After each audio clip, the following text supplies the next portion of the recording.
नमस्कार प्रेक्षकांनो, मालिकेच्या आजच्या भागाचा सारांश आपण सुरुवातीला पाहणार आहोत. थंबनेलवरून तुमच्या लक्षातच आलं असेल की नक्की काय गोंधळ झालेला असतो. आता पोलीस स्टेशनला अद्वैतला घेऊन जातात, पण तिथे गेल्यानंतर कलाने जाण्याआधीच गावकऱ्यांनाही बोलवून घेतलेलं असतं. कारण गावकऱ्यांसोबत कला आणि अद्वैतचं जे बॉन्डिंग असतं ते एका दिवसात खूपच छान झालेलं असतं. आणि त्याचबरोबर जेव्हा आता पोलिसांना त्या मुलीने पुरावे दिलेले असतात आणि सांगितलेलं असतं की या माणसाने माझ्यावरती विनयभंग केलेला आहे आणि त्या बाबतीतला फोटो तिने त्या पोलिसांना दाखवलेला असतो. म्हणजे तिने स्वतःहून अद्वैतला भांग दिलेली असते आणि त्यानंतर ती अद्वैतच्या गळ्यात पडलेली असते, हे त्या फोटोमध्ये असतं. आणि हे सगळं जे आहे ते कलाच्या समोर घडलेलं असतं आणि कलाला या सर्व गोष्टी माहिती असतात. तरीही हे सगळं घडलेलं असतं.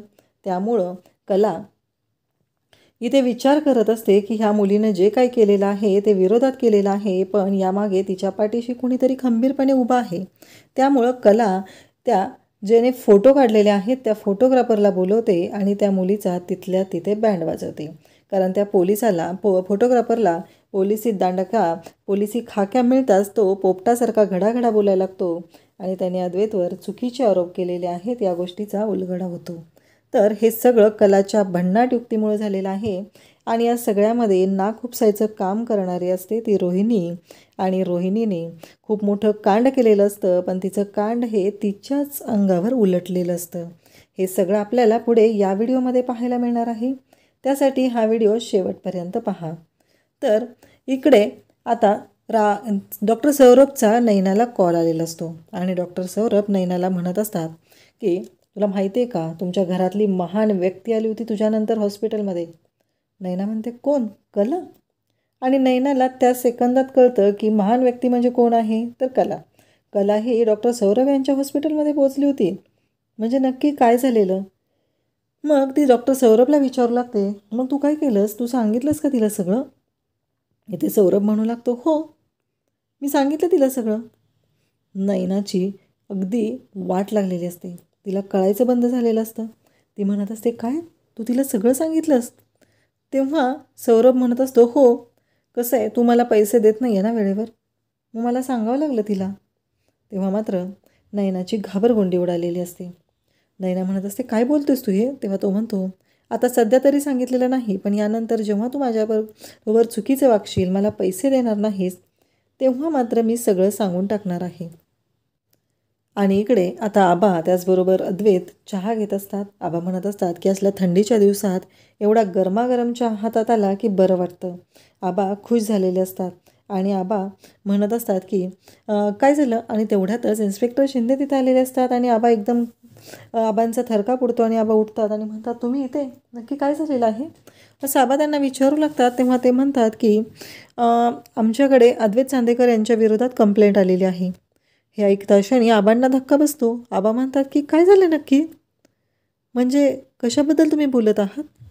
तेव्हा ते सांगतात की अद्वैत चांदेकर यांच्यावरती विनयभंगाची केस केलेली आहे, मॉलेस्टेशनचा आरोप आहे. हे ऐकल्यानंतर कला सरोज या सगळ्यांच्या पायाखालची जमीन थरकते. हे सगळं काय बोलतायत? तेव्हा मात्र इकडे सगळ्यांना धक्का बसलेला असतो. तेव्हा इन्स्पेक्टर साहेब म्हणतात की हो. आबा म्हणतात, तुम्ही कोणाबद्दल बोलताय माहिती आहे का? अद्वैत चांदेकर. अहो तो उद्योगपती आहे प्रसिद्ध आणि तुम्ही त्यांच्यावरती आरोप लावत आहे. तेव्हा ते सांगतात की कसं आहे माहिती आहे का, आमच्याकडे तशी कंप्लेंट आलेली आहे आणि आमचे हात कायद्याने बांधलेले असतात. तर अद्वैत म्हणतो, कोणी केली कंप्लेंट ही? तेव्हा अद्वैतला लगेच सांगितलं जातं की ती ही मुलगी. तेव्हा अद्वैत म्हणतो, काय? मग त्या मुलीला घेऊन या असं हवालदार साहेब सांगतात. आणि जेव्हा त्या मुलीला घेऊन आलं जातं तेव्हा मात्र अद्वैतच्या पायाखालची जमीन सरकते. अद्वैत म्हणतो, हो ह्या मुलीला मी ओळखतो, हीच ती मुलगी जिने मला सांगितलेलं होतं. आणि तिथे त्या गावामध्ये तिला शालू शालू म्हणत होते, बरोबर आहे, तिचं नाव शालिनी, शालिनी आहे. तेव्हा ती लगेचच म्हणायला लागते, बघितलं या साहेबाला माझं नाव पण माहिती आहे. तेव्हा कला म्हणते, काय बोलतेस तू, हे मूर्ख आहेस का, असं कला तिला बोलायला लागते. तेव्हा ती म्हणू लागते की नाही, कसं आहे माहिती आहे का, एक गोष्ट लक्षात ठेवा, तुम्हाला नाही माहिती तुमचा घो कसा आहे ते, कारण त्याने माझ्यावरती हात टाकला आहे. तेव्हा कला म्हणत असते, तू काय पण काय बोलतेस, तुला कळतं आहे का? तेव्हा ती मुलगी म्हणत असते की हो, मला जे वाटतं आहे ना तेच मी बोलत आहे. आणि तेव्हा अद्वैत म्हणत असतो, काय बोलताय तुम्ही हे? तेव्हा इन्स्पेक्टर साहेब म्हणतात की हे बघा, या मुलीने तुमच्यावरती आरोप केलेले आहेत आणि गुन्हाच एवढा गंभीर आहे, त्यामुळं आमच्याकडे दुसरा कोणताच ऑप्शन नव्हता आणि आम्हाला हे सगळं करावं लागलेलं आहे. तेव्हा आबा म्हणत असतात की एक मिनटं, तुम्ही तोंड सांभाळून बोला, तुम्ही या भाषेत बोलू शकत नाही, कारण अद्वैतने काहीही केलेलं नाही. तेव्हा मात्र इकडे कलालाही राग आलेला असतो. कला हे सगळं पाहत असते. कला म्हणते की काय चाललंय हे सगळं. त्यावेळेस सरोजचंही तेच म्हणणं असतं. सगळेजण अद्वैतच्या पाठीशी उभे असतात आणि अद्वैतने काही केलेलं नाही हे सांगत असतात. कलाही ठामपणे ते सांगत असते. सरोज तर इतकी चिडलेली असते की त्या मुलीच्या अंगावर धावून जाते. तेव्हा इन्स्पेक्टर साहेब म्हणतात की एक मिनटं, तुम्ही असं नाही करू शकत, कारण तुम्ही कायदा हातात घेऊ नका मॅडम. तर आबा म्हणतात, तुम्ही कोणाला सांगताय? आबासाहेब चांदेकरांच्या सुनेला सांगताय शांत राहिला. तेव्हा अद्वैत म्हणत असतो काहीतरी गैरसमज झालेला आहे, हे मी काहीही केलेलं नाही.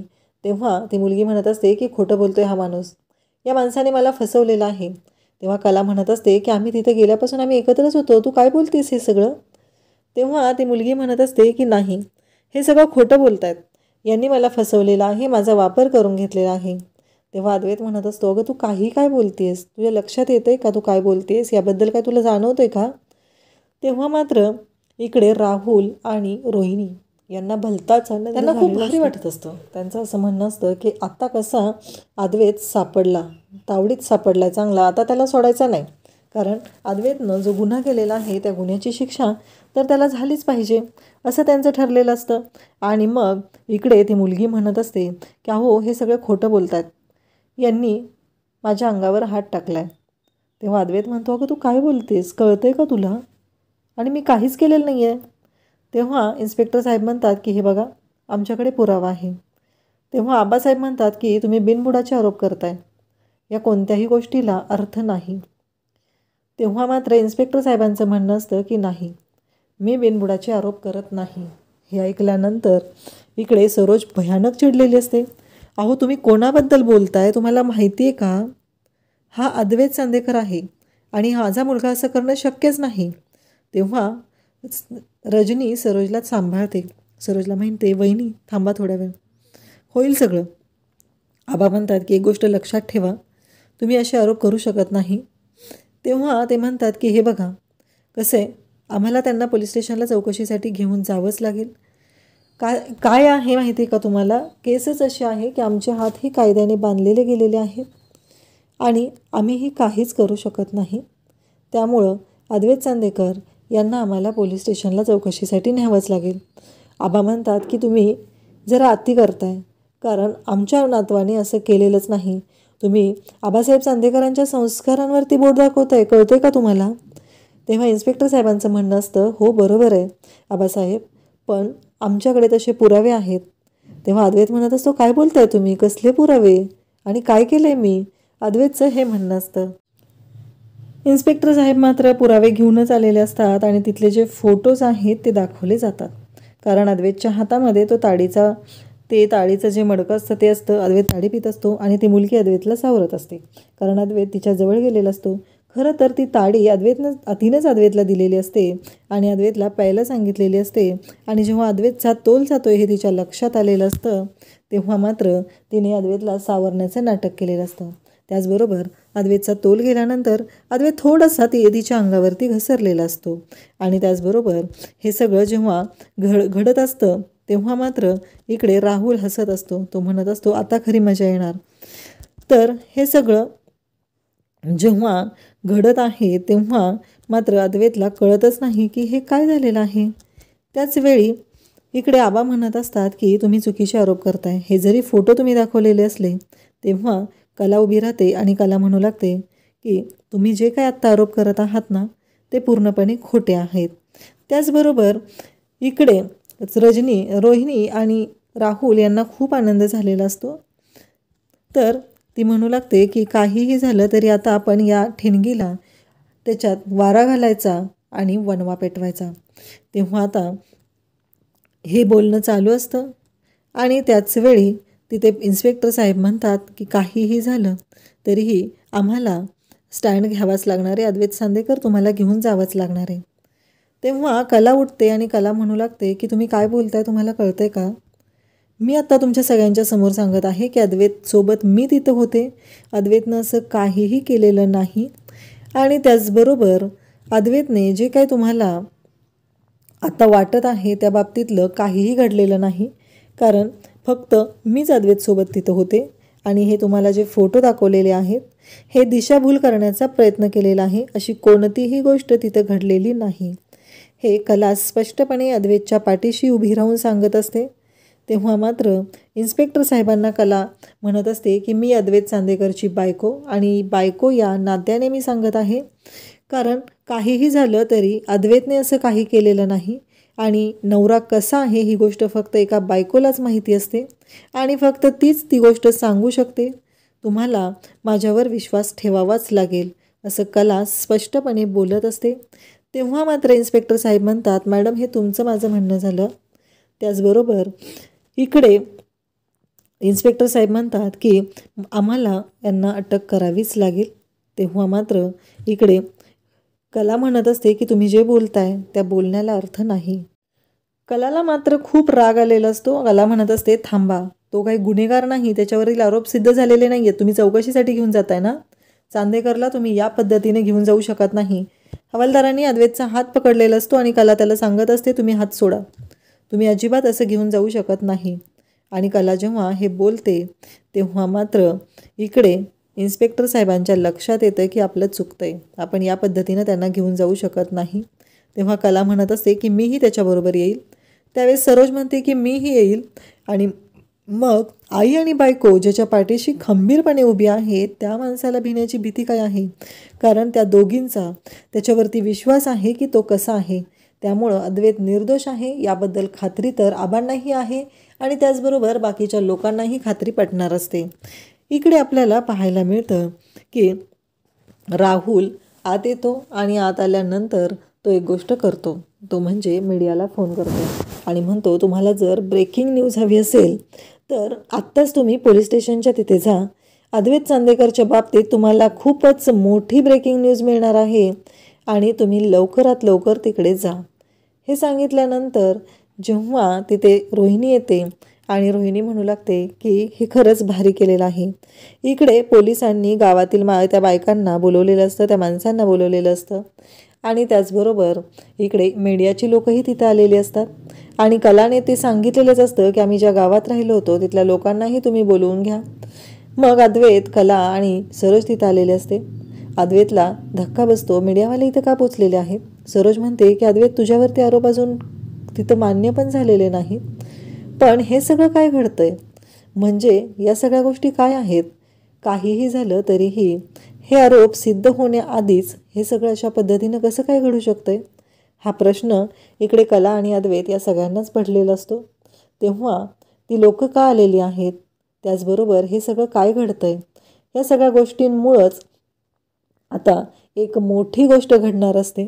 ती म्हणजे आता मीडियावाले अद्वैतला प्रश्न विचारत असतात. अद्वैतला ते विचारत असतात की चांदेकर तुमच्यावरती विनयभंगाचा आरोप आहे आणि त्याचबरोबर तुम्ही जे आता काय बोलत आहात तुम्हाला तेवढं सोपं वाटतं का? तुमच्याकडे पैसा आहे म्हणून तुम्ही काहीही करू शकता?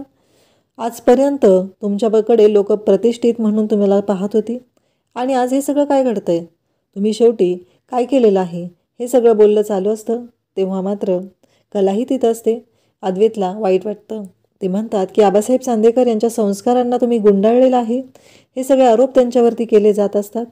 तेव्हा अद्वैत म्हणतो की इतक्या वेळ माझ्यासाठी होतं, इथपर्यंत ठीक होतं, पण आता चांदेकरांची इज्जत पण धुळीला मिळणार असेल तर मला स्टँड घ्यावाच लागणार आहे असं अद्वैतचं म्हणणं असतं. तेव्हा कलाही अद्वैतसोबत असते, सरोजही अद्वैतसोबत असते. तेव्हा अद्वैत म्हणत असतो की हे शक्य नाही, हे सगळं काय घडत आहे, मला याबाबतीत विचार करावाच लागणार आहे. हा विचार कलाच्या डोक्यात आलेला असतो, अद्वैतच्याही डोक्यात आलेला असतो. अद्वैत मात्र मीडियाला उत्तर देत नाही, तो शांतच राहतो. ते पोलीस असतात, ते अद्वैतला आत घेऊन जातात आणि मग कलाने सांगितल्याप्रमाणे गावातील लोकही तिथं आलेले असतात, गावकरीही तिथं आलेले असतात आणि त्याचबरोबर इकडे कलाने गावकऱ्यांना बोलवून घेऊन बऱ्यापैकी प्रश्न मिटवलेला असतो. आणि त्याच वेळी आता कला तिथे विचारते की इन्स्पेक्टर साहेब हा व्हिडिओ तुम्ही एकदा पहा, तुम्हाला या व्हिडिओमध्ये काही शंकास्पद वाटतंय का? तेव्हा इन्स्पेक्टर साहेब म्हणतात की हो मॅडम, मग इन्स्पेक्टर साहेब तो व्हिडिओ पाहतात, ते फोटो पाहतात आणि इन्स्पेक्टर साहेब स्वतः सांगू लागतात की या फोटोमध्ये तर असे स्पष्ट दिसत आहे की या फोटोमध्ये अद्वैत चांदेकर यांच्यासोबत तुम्हीही आहात आणि तुम्ही त्यांना कसलाच विरोध करत नाही. म्हणजे या सगळ्यासाठी तुम्हीही सामील होता, म्हणजे तुम्ही हे मुद्दामहून करून घेतलेलं आहे. हे सगळं बोललं जात असतं. आणि त्याचबरोबर जो फोटोग्राफर असतो त्या फोटोग्राफरलाही तिथं आणलं जातं आणि फोटोग्राफरलाही 2 फटके पडताच तो पोपटासारखा बोलू लागतो. तो म्हणू लागतो की हे सगळं मी केलेलं आहे, यामागचं काय सत्य आहे हे मी तुम्हाला आत्ता सांगत आहे. असं म्हणत तो फोटोग्राफर ते सत्य सांगण्यासाठी तोंड उघडतो आणि त्या क्षणी त्या मुलीचा बँड वाजतो. कारण फोटोग्राफरने जे सत्य सांगायला सुरुवात केलेली असते त्यामुळंच आता सगळं समोर आलेलं असतं त्या फोटोमागचं खरंच सत्य. आणि म्हणजे हा फोटो का काढण्यात आलेला आहे ही गोष्ट कलाने आता सगळ्यांच्या समोर आणलेली असते आणि कलाने सगळ्यांना दाखवून दिलेलं असतं की अद्वैत काय आहे. आणि ती अद्वैतच्या पाठीशी उभी होती, त्यामुळं अद्वैत कोणत्याही क्षणी सुटू शकतो. आणि अद्वैतच्या पाठीशी खंबीरपणे उभी राहून कलाने आज दाखवून दिलेलं असतं की काहीही झालं तरीही आई आणि बायको जेव्हा एखाद्या नवऱ्याच्या पाठीशी खंबीरपणे उभ्या असतात तेव्हा त्या माणसाला कोणतीच इजा पोचू शकत नाही किंवा कोणतीच लोक कोणीच त्याच्यापर्यंत पोहोचू शकत नाही. आणि अद्वैतला तिथे आता निर्दोष मुक्त करण्यामध्ये कला आणि अद्वैत या दोघांनाही यश मिळालेलं असतं. आणि त्याचबरोबर त्या मुलाने त्या फोटोग्राफरने सगळं सत्य सांगितल्यामुळं वाट लागलेली असते ती म्हणजे त्या मुलीची. म्हणजे तिनं हे सगळं मुद्दामहून केलेलं आहे, तिनं हे पैशांसाठी केलेलं आहे, ही गोष्ट आता सगळ्यांच्या समोर येते. एवढं सगळं करूनही रोहिणी आणि राहुलचा डाव मात्र उधळलेला असतो. मीडियाला त्यांनी पाठवलेलं असतं आणि मीडियाच्या समोर या सगळ्या गोष्टींचा उलगडा झालेला असतो. मीडियाच्या समोर अद्वैत निर्दोष आहे हे सिद्ध झालेलं असतं. जी लोकं अद्वैतवर आरोप करत होती, जी लोकं म्हणत होती की तुमच्याकडे पैसा आहे म्हणून तुम्ही या पद्धतीनं वागत आहात, ते सगळं आता समोर आलेलं असतं. आणि त्याचबरोबर या सगळ्या गोष्टी घडतात तेव्हा सरोज तिथं असते. कलाने हुशारीने ही गोष्ट हँडल केलेली असते, ही गोष्ट सरोजच्या लक्षात येते. आता पोलिसांनी त्या मुलीवर जी कंप्लेंट तिने नोंदवलेली आहे, आता कलाने त्या फोटोग्राफरच्या विरोधात तक्रार नोंदवून त्यांचं कारस्थान समोर आणलेलं असतं. तर कलाचा हा स्टँड तुम्हाला कसा वाटला? कला ही अद्वैतच्या पाठीशी कशी खंबीरपणे उभी राहिली? तुमचं यावरती मत काय आहे ते नक्की कमेंट करून सांगा आणि अशाच अपडेटसाठी चॅनलशी कनेक्टेड राहा. थँक्यू.